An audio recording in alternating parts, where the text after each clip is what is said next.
කුකුල් මස් රස කරලා කෑවට ඒකේ තියෙන විපාක මේ කියන්න හදන්නේ ආගමික දෙයක් සම්බන්ධව නෙවෙයි. කුකුල් මස් රස කරලා කෑවට ඒයින් ලැබෙන ප්‍රතිවිපාක ඔබේ ශරීරයට ඔබ නිරෝගී කරයිද රෝගී කරයිද බලන්න මේ වීඩියෝ එක අවසාන වෙනතෙක් මොකක්ද කුකුල් මස් කෑවොත් ඔබට අත්වන ඉරණම කියලා. ඉදිරි කාලයේදී ලෙඩ නොවී ඉන්න නම් මෙන්න මේ කියන කාරණා පිළිබඳව වඩා සැලකිල්ලට බඳුන් කරන්න. විශේෂයෙන් ඔබට විතරක් නෙවෙයි. අද ඔබගේ දිව රස කරාට හෙට ඔබ අසාධ්‍ය රෝගියෙක් වනවා නම් ඒ කන කෑමෙන් පළක් නෑ නේද? කුඩා දරුවන්ට, රෝගීන්ට, ගැබිණි මව්වරුන්ට කුකුල් මස් ආහාරයට ලබා දෙද්දී හරි පරිස්සම් වෙන්න ඕන. මෙන්න මේ ගැනත් හිතන්න. ඊ타මත්ම කෙටියෙන් චිකන් ගැන සඳහන් කරද්දී ඉතින් කුකුල්ලු ගැන සඳහන් කරද්දී කුකුල්ලු මාකට් එකට එන්නේ ෆාම් එකේ ඉඳලා මාකට් එකට එන්න කුකුල්ලුන්ට යන්නේ ඇත්තටම දවස් බොහෝ දෙනෙක් කියනවා දවස් 45 කියලා. හරි. දවස් 50ට අඩු ප්‍රමාණයකින් කුකුලා ෆාම් එකට ආවා කියමුකෝ. ෆාම් එකේ ෆ්‍රිජ් එකේ දවස් කීයක් තියෙනවද? සමහර විට මාස 6-7ක් වෙළඳසැලක අධිශීතකරණයේ කුකුලා වැඩි කාලයක් තියෙනවා. මාකට් එකට එනවා කියන්නේ මෙන්න මේ විදියට. දවස් 1 12 ඒ වගේම දවස් 14 දවස් 19 දවස් 25 මෙන්න මේ කියන කාලවලදී කුකුලක් ජීවිත කාලයට අදාළ වන දින ගානේදී අපි මේ සඳහන් කර දින ගාන. ඒ කියන්නේ එක දවසේදී දවස් 12ේදී දවස් 14ේදී 19ේදී දවස් 25ේදී මේ කුකුලන්ට වැක්සින් එකක් දෙනවා. ඒ කියන්නේ බෙහෙත් සිරින්ජයක් මාර්ගයෙන් ඇඟට එන්නත් කරනවා. ඉතින් මෙහෙම එන්නත් කරන කුකුල්ලු ජීවිතයේ අනිවාර්යෙන්ම 5-6 වතාවක් එන්නත් කිරීමකට ලක් වෙනවා. වැක්සින් එක එහෙම නැත්නම් වැක්සින් සීරීස් එකක් ක්‍රියාත්මක කරද්දී අනිවාර්යෙන්ම 25 වෙනි එක නොදුන්නොත් 19 වෙනි එක දෙනවා. 19 වෙනි එක දෙන්නේ 25 වෙනි එකත් එක්ක ඩබල් කරලා. ඒ නිසා ඒ වැක්සින් එකට අදාළව ඊට පස්සේ මුල් දවසේ ඉඳන් ඇන්ටිබයොටික් එක්ක තව විශේෂිත රසායනික ද්‍රව්‍ය දවස් 5ක් දෙනවා. එක දිගට දවස් 5ක් දෙනවා. ඉතින් මේ ගැන සඳහන් කරද්දී ඒ රසායනිකය ඉවරුණ ගමන්ම ඊළඟ දවසේ තවත් වැක්සින් එකක් පටන් ගන්නවා. ඒ විතරක් නෙවෙයි. කුකුලන්ට ඇතිවන ලෙඩ රෝග වළක්වන්න එක වර්ගයේ රසායනික ද්‍රව්‍ය උන්ට ලබා දෙනවා. සෙම, ඒ වගේම සමේ රෝග, ඒ වගේම පිහාටු හැලී යාම, ඒ වගේම වෛරස් මේ කියන ආසාදන කුකුලන්ට ඇති වෙනවා. කුකුල් කූඩියක සාමාන්‍යයෙන් කුකුලන් 400ක් 500ක් 1000ක් වැනි ප්‍රමාණයක් ඇති කරනවා. මස් පිණිස ඇති කරන කුකුල්ලු ගැන මේ සඳහන් කරද්දී. ඉතින් ඔවුන්ට විශේෂිතම ඖෂධ වර්ග රසායනික ද්‍රව්‍ය ලබා දෙනවා. එහෙම නැත්නම් බිත්තර සඳහා වන විශේෂිත රසායනික ද්‍රව්‍ය ඖෂධ වර්ග ලබා දෙනවා. මේ විදිහට බිත්තර දාලා ඉවර වෙච්ච කිකිලියන් මස් පිණිස එද්දී ඔවුන්ගේ ශරීරය සම්පූර්ණයෙන්ම ඖෂධ වලින් රසායනික ද්‍රව්‍ය වලින් ඖෂධ කිව්වේ ශරීරයට අහිතකර මිනිස් ශරීරයට අහිතකර රසායනික ද්‍රව්‍ය වලින් පිරීලා තියෙන්නේ. ඔබ දන්නවා වුණාට කුකුල් පැටිය කාලේ ඉඳලා විශේෂිත විටමින් වර්ග ඔවුන්ට ලබා දෙනවා. මේ විටමින් වර්ග ලබා දෙන්නේ හරි අපූර්ව ක්‍රමයකට.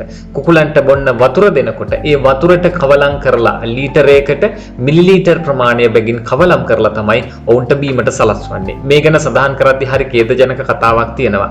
කුකුල් පැටියෙක් තම ජීවිත කාලය පුරාවට කුකුලෙක් දක්වා වර්ධනය වෙද්දී එහෙම නැත්නම් කිකිලියෙක් දක්වා වර්ධනය වෙද්දී ඔවුන් මුළු ජීවිත කාලයම හරියට පිරිසිදු සාමාන්‍ය ජලය බොන්නේ දින 2ක් හෝ 3ක් විතරයි. අනිත් සියලු කාලවලදී ඔවුන්ට ලැබෙන්නේ රසායනික මිශ්‍ර කරපු ජලය. කුකුල් ෆාම් එක අයිතිකාරය එහෙම නැත්නම් ගොවිපළ හිමියා යම්කිසි කාරණාවකදී කුකුලන් පිළිබඳ යම්කිසි වෙනසක් දැක්කොත් ඔවුන්ගේ රෝගී තත්වයන්ට විවිධ වර්ගයේ ඖෂධ කියන රසායනික ද්‍රව්‍ය ලබා දෙනවා. ඒවා කුකුලන්ට ඖෂධ වුණාට ඒවා බොහෝ විට ඇන්ටිබැක්ටීරියා, වෛරස් නාශක.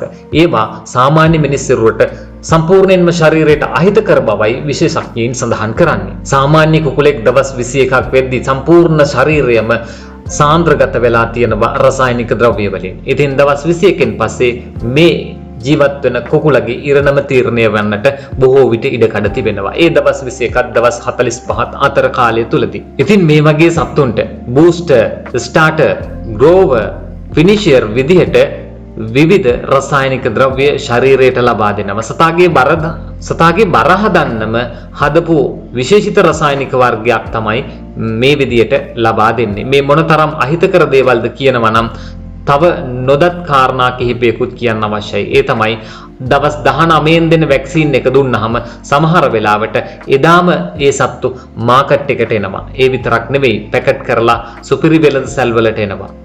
අධිශීතකරණයට එනවා. එතන ඉඳලා දවස් 21 නෙමෙයි දවස් 21 ඒවා 5ක් 6ක් සමහර විට දින 100 ගණනක් අධිශීතකරණයේ මේ සත්තුන්ගේ මෘත ශරීර පවතිනවා. වැරදිලාවත් මේ වගේ සත්තුන්ගේ පෝස්ට්මෝර්ටම් එකක් කරාම බලා ගන්න පුළුවන් මේ සතාගේ කොච්චර වැක්සීන් එහෙම නැත්නම් මේ සතාගේ කොච්චර ශරීරයට හානිකර ද්‍රව්‍ය තියෙනවද කියලා. එතකොට වැක්සීන් වගේ ඇඟේ වියකෙන්නේ නැති බොහෝ රසායනික ද්‍රව්‍ය මස් පීරිසියෙන් ඔබේ පිඟානට එන බව ඔබ දන්නවා. කවුද මේ ගැන කතා කරන්නේ? කවුද මේවා නොදන්නේ? කුඩා දරුවන්ට, ගැබිණි මව්වරුන්ට, රෝගීන්ට බොහෝ විට කුකුල් මස් ලබා දෙද්දී මේවා ගැන නැවත නැවතත් ඔබ සැලකිල්ලට ගත යුතුයි නේද? මේ කතාවේ තවත් අඳුරු පැත්තක් තියෙනවා. ඒ තමයි මේ වගේ කුකුල් ෆාම් වල, කුකුල් ගොවිපළවල ලෙඩ හැදුණු සත්තු ඕන තරම් ඉන්නවා. ඒ වගේ සත්තු මිය දෙන්නට කලින් ඊටාම අඩු මුදලකට හොටෙල් වලට, විශේෂයෙන් රෙස්ටුරන්ට් වලට, වෙළඳසැල් වලට විකිනනවා. ඒ මස් කිලෝ එකක් ඊටාමත්ම අඩු මුදලකට. ඒ තැන් වලින් ඔබ දන්නවා ඇති ඊටාමත්ම රසකාරක යොදපු රයිස්, විවිධ වර්ගයේ චිකන් වලින් නිෂ්පාදනය කරපු කෘත්‍රිම ආහාර ඊටාම අඩු මුදලට ලබා දෙනවා. ඒ ආහාර ඊටාම අඩු මුදලට ලබා දෙන කාරණාව තමයි සතුන් ගොවිපළ වලින් ඊටාම අඩු මුදලට ලබා ගැනීම. එහෙම ගන්නේ මොන වගේ සත්තුද කියලා ඔබට දැන් තේරෙනවා ඇති. ඉතින් සුවහසක් ජනතාව ලෙඩ ඇඳි මහරගම පිළිකා රෝහලේ මේ විදිය කියන කාරණා ගැන සලකා බලද්දී ආහාර රටාවෙන් සිදුවන හානිකර තත්වයන් ගැන තවත් මොනවට කියනවද? ඔය අපි කිව්ව එක කාරණාවක් ගැන විතරයි. ඔය වගේ කරුණු කාරණා දහස් ගණනක් තියෙනවා. විශේෂයෙන් අපි සැලකිල්ලට ගත්තේ නැති වුණාට ඔබේ ශරීරය වඩා සැලකිලිමත් වෙලා ඔබ ඊටමත් ඉක්මනින් ලෙඩ කරන කාරණා ගැනයි අපි ඔබට මේ කියන්නේ. කුකුළු මස් වල අති විශේෂ රසායනික ද්‍රව්‍ය පිළිබඳව සඳහන් කරද්දී කුකුළු මස් වල විශේෂිත රසායනික ඇතිවීමට ප්‍රධානම හේතු කිහිපයක් තියෙනවනේ. ඒ රසායනික හේතු කිහිපය අතරේ ඔවුන්ට ලබා දෙන ඖෂධ තමයි අපි ප්‍රධාන වශයෙන් ඉලක්ක කරේ. ප්‍රතිජීවක කුකුළු මස් වල කුකුලන්ට ලබා දෙන රෝග බලක්වාලීමට හෝ ප්‍රතිකාර වශයෙන් ලබා දෙන බොහෝ රසායනික ද්‍රව්‍ය ගොවිපළවලදී ඔවුන්ට ලබා දෙනවා. ප්‍රතිජීවක විදියට ලබා දෙන මේ වගේ ඖෂධ වලින් කුකුලන්ට ඒ ඖෂධයක් වුණාට බොහෝ විට මිනිසුන්ට මාරාන්තික පිළිකාකාරක රසායනිකයක් බවට එයපත් වී තිබෙනවා. අපි මේ වීඩියෝ එකෙන් ඔබට කියන්නේ කුකුල් මස් කනවා කියන කාරණාව ගැන නැවත නැවතත් හිතන්න කියලා. එතකොට ප්‍රෝටීන් අවශ්‍යතාව ලබා ගැනීමට විවිධ ක්‍රම තියෙනවා. හැබැයි කුකුල් මස් නොවුනට ඔබට මාළු වලින්, වෙනත් මස් වලින්, විශේෂයෙන් රසායනික ද්‍රව්‍ය යොදන්නේ නැති මස් වලින් ඔබට ලබා ගන්නට පිළිවන්කමක් තියෙනවා. එහි ගැටලුවක් නැහැ. අපි කියන්නේ කුකුල් මස් කෑමේදී ඔබට විශේෂිතම සැලකිල්ලට බඳුන් කළ යුතු පිළිකාකාරක ඔබේ ශරීරගත වීම, විවිධ රෝගාබාධ වලට මුල තියෙන විශේෂිත රසායනික වර්ග ඔබේ ශරීරයට ඇතුළත් වීම වළක්වාලීම පිළිබඳවයි.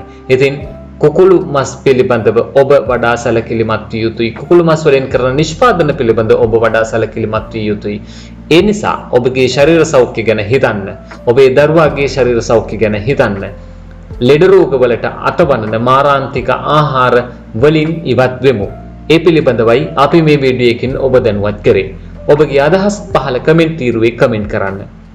වීඩියෝ එක හොඳයි නම් ලයික් කරන්න. ඒ විතරක් නෙවෙයි සබ්ස්ක්‍රයිබ් කරන්න අමතක කරන්න එපා. වීඩියෝ එකෙන් ඔබට යම් දෙයක් ලැබුණා නම් ෂෙයා කරන්න, අනිත් අය දැනුවත් කරන්න. සම්පත් හමුව YouTube channel එකෙන් නැවතත් හමු වන බලාපොරොත්තු වෙන සමුගන්නවා. ආයිබෝවන්.